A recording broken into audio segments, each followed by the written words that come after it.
What's going on YouTube? It's your boy Pew back with another review. Today I got the Powera Fusion Pro 2 controller for the Xbox Series S and the Xbox Series X. I'm going to tell you the pros, I'm going to tell you the cons, I'm going to tell you if it's worth a buy or not, and I'm going to do a side-by-side comparison to the Fusion 1, the original one, and let you know if it's really worth a buy or not. I think you'll be surprised by the answer, for me anyways, coming up right now. All right, guys, real quick disclaimer. 75% of y'all, yeah, you right there, I'm looking right at you, aren't subscribed to my channel. Y'all are watching my videos for free. Hey, do me a favor, guys. Hit that subscribe button. It takes 1 second. It quite literally helps me out a tremendous amount. I'm brand new here, trying to hit the 100 mark. Yeah, that's right. I'm not even at 100 subscribers yet. So if y'all could help me out there, I'll tell you what. When I get to 100 subscribers, I'm going to do some sort of giveaway. I might give away a controller. I might give away a gift card. I might give away a headset. I'm not sure. I'm going to do something for you guys though. So help me get there. I'm going to turn my subscriber count on so you can even see the progress. All right, guys. So the Powera Fusion 2 controller. What can I say about it? Let's start with the key features on this thing. So this thing does have paddles on the back for advanced gamers that like to use paddles and so they don't take their fingers off the thumbsticks for like first-person shooters and stuff. It has anti-locks on the trigger, so it's a less travel time to be able to pull the trigger if you're playing first-person shooters again. And it has, that's it. No, I'm playing. It has a volume for the Fusion Pro 2 controller. It has a volume for your mic, up and down volume, and a mute volume. And for the next-gen console games, of course, next-gen consoles, period, it has the share button for the Xbox Series S and the Series X. This controller, like I said, is built directly for this console, and that's what this is. Now, let's get into some things I do like about the controller. So the first thing I like is the paddles themselves. I like the idea of these paddles. I don't like these paddles. I'm gonna be completely honest with y'all. When you see this side-by-side comparison, these paddles are, in my opinion, are trash compared to the original ones. Now, some people don't like the original ones. I don't like these because they stick out too far. It's not a natural grip around my controller. I feel my fingers further away from the grips, and it just doesn't work for me. Another thing is, when I hit a button on here, it seems like it wants to hit it twice. I don't know why. I've had that problem the entire time I tested this controller out the entire week. I don't know if it's a default in the controller or if it's just a default in the design of the controller. So that is not I don't like these paddles. I'm being honest. This is an honest review here. I bought this thing myself. I'm gonna trash this thing if I want to trash this thing. I'm gonna be honest with y'all, it's trash. Getting on to the next thing is the share button on this thing. The share button is cool. We like to do that. But I had a problem where if I would hit my Xbox button, it was capturing something. Anytime I hit my Xbox button, not every single time, but a lot of times I was capturing something on the screen.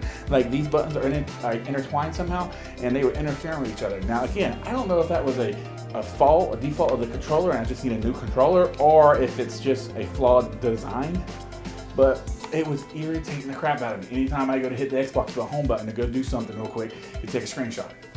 Why? Then you have the volume button on here for the wireless headset. Guys, oh my gosh, what is Powera doing with this controller? I want to tell you what they're doing with this controller.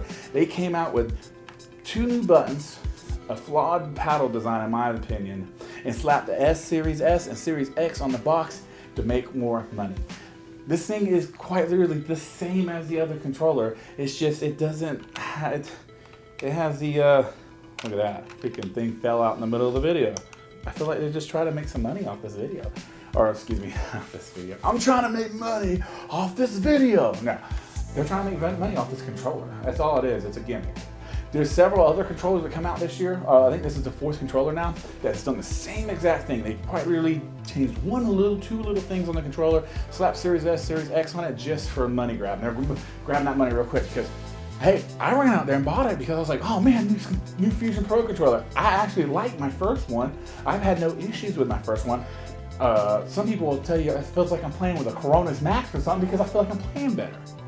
But with this one, I play the same. I pay $90 for this controller. The original was only $60. So I'm paying $30 more for this, and I got a volume button I'm not gonna use because I use wireless headsets, and a share button that is flawed. So at the end of the day, this controller's trash. Powera, I'm so sorry. Y'all could have done so much more with this controller. Instead of putting a volume thing on here, right? Oh, we're gonna put a volume. You could have done something different. You could have added, you know, tighteners down for the joysticks. Oh my goodness, that would have been awesome. Heck, you could have used magnetic instead of these stupid flawed things where you gotta get it in there just right and turn it in to get it to go down for the paddles. You could have done so many things to it.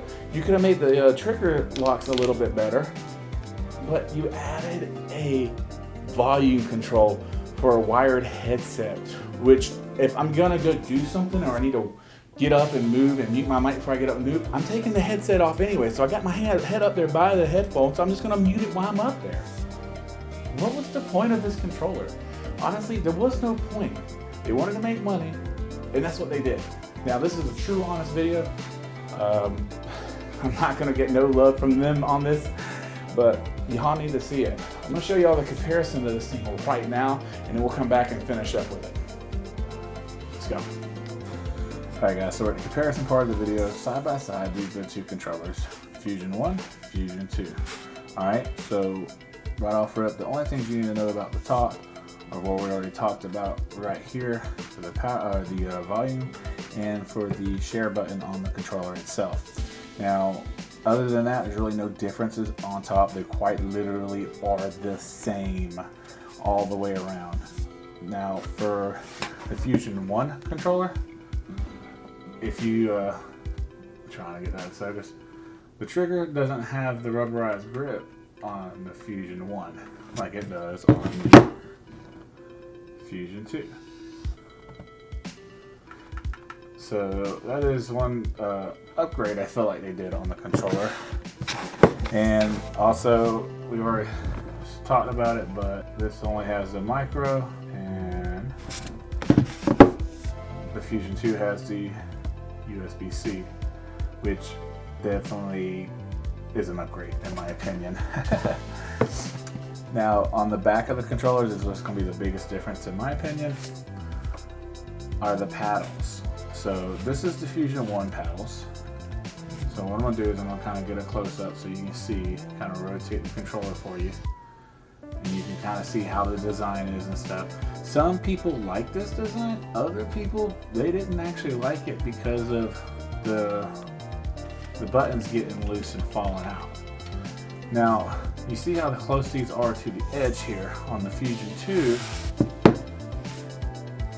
These are actually, they're a little bit further from the edge in my opinion. And the color is different, and it's just the design of them, how they're laid out, how they look is different. The weight of these controllers, honestly, they're identical for the most part. Yeah, they're identical. I would 100% say these probably weigh the same exact thing. If I were to take these controllers apart, honestly, I guarantee you'd see the same components, the same vibrators, the same weights and everything in them. There's quite literally no other differences on this controller other than that. And that's your comparison side by side. Let's get back and talk about if this thing actually worth buying or not. I'll see you there. Y'all still there?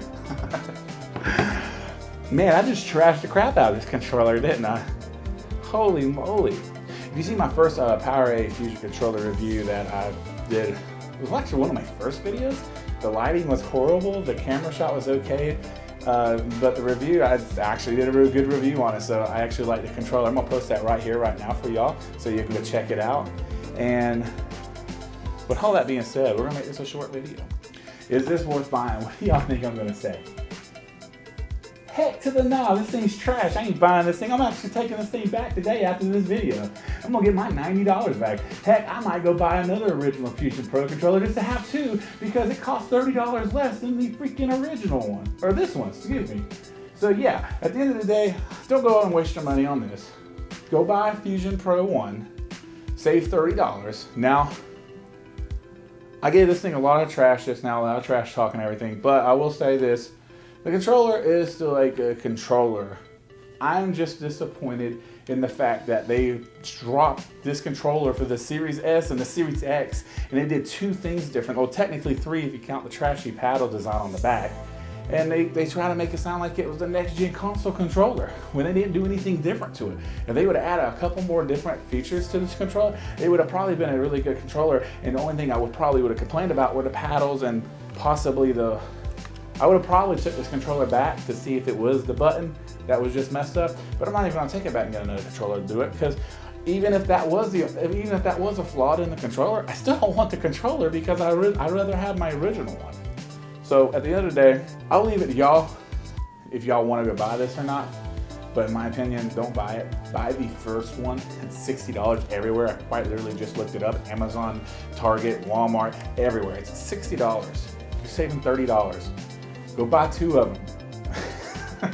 Just to have one on reserve just in case they stop selling that one for some reason. With all that being said, guys, I hope y'all enjoyed this video. It was quite literally a raw, honest video. Again, if y'all haven't subscribed, please subscribe. Hit that like button if you like my rage I just did on this video, because I haven't done a video like this one before. And as always, guys, be safe. Till next time. Later.